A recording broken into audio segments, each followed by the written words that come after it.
Nissan's ProPilot Assist has already impressed us by being not only one of the more comprehensive active safety systems on the market, but also one of the more affordable. Nissan now has a new version called, appropriately, ProPilot Assist 2.0, and it's so good it'll let you take your hands off the wheel. There's only one problem: it's not available in the US. So we've come here to Japan to take it and this Crimson Skyline out for a ride.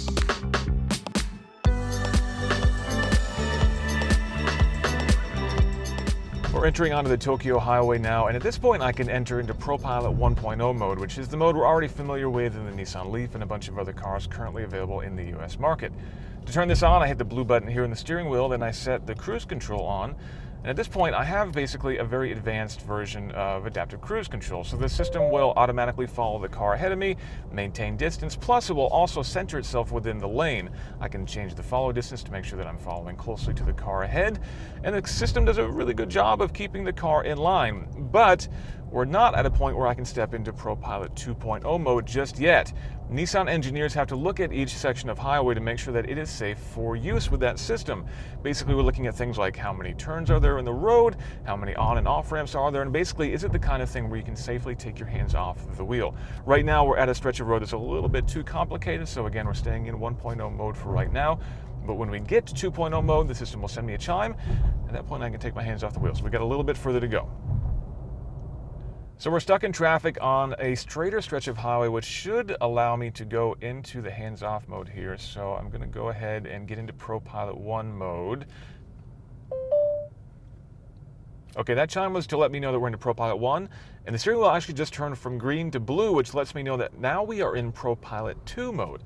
And now I can take my hands off the wheel. As you can see, we're stuck in traffic, which is kind of the ideal circumstances to be using a system like this, because now the car is completely taking care of itself. I can take my hands off the wheel, I can sit back and relax a little bit, and, well, maybe not enjoy the ride, but at least it won't be quite so miserable. But I cannot take my eyes off the road, at least not for long. I can't take out a book, I can't take a nap, because the car does need me to be paying attention so that I can take over if I need to. And how's the car telling that I'm paying attention? Well, there's an infrared camera built on the dashboard there that's watching my face. So if I look away from the road ahead, or at least pretend to look away from the road ahead here for a few seconds, the car will warn me. There, so I got a beep and a red flash in the dashboard as well as in the heads-up display telling me to pay attention.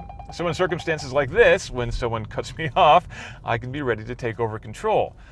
And that's why you need to be keeping your eyes on the road and your hands near the wheel, at least in a situation like that. All right, setting ProPilot back on again now that we're not being cut off. Green steering wheel means that I'm in ProPilot 1.0 mode. Okay, now we're back to blue again, so I can take my hands off the wheel. And the car knows that I've taken my hands off the wheel because it actually has a new steering wheel sensor built in. The old car relied on basically a torque sensor in the steering system to tell if there was the weight of your hand on the wheel. Now it actually has capacitive touch built into the rim, so if I'm just touching the wheel in any way, it'll know that. So if you're in 1.0 mode, then it'll know. But now that we're in 2.0 mode, I actually don't have to worry about that. I can just take my hands off of the wheel, and away we go. Another major component of this whole system is high-definition mapping. As you can see, these highways are really narrow, at least compared to American highways, and they're pretty complicated. So it's really important that the car knows exactly where it is and exactly how wide the highway is. That's another major piece that makes all this work. It's something that's going to need to come together before we can bring a system like this to the US. We need the same high-definition maps on all those highways. Is that a radical? Hang on, I got to catch up with this thing.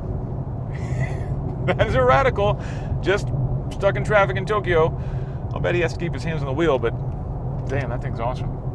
Now that we're up to speed a little bit, the traffic is clearing, there's another thing that I want to test, which is to see if that infrared camera can see if my eyes are still on the road when I put my sunglasses on.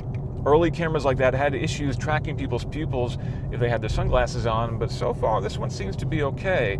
That really wouldn't be much of a problem here in Japan, where really not a lot of people wear sunglasses, but in the US, where just about everybody does, it's a pretty important feature, and so far, so good. So that's a good sign. So we got capacitive touch steering on the steering wheel, infrared camera watching me, and ultimately a much more relaxing way of getting through traffic than would be otherwise.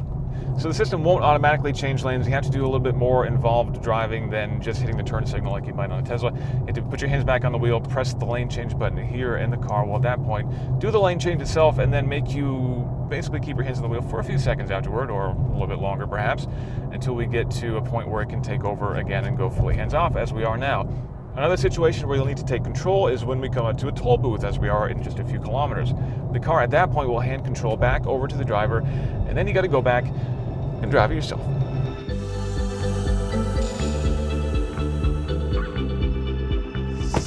The system, of course, doesn't just rely on those HD maps to see the world around it. It needs sensors. 12, in fact, to look at the world around it. Most important being these 3 optical sensors built into the windscreen. One narrow field of view, one wide, and then a medium range as well, watching the traffic ahead. Those work in concert with cameras underneath the mirrors and at the back of the car to give a 360 view.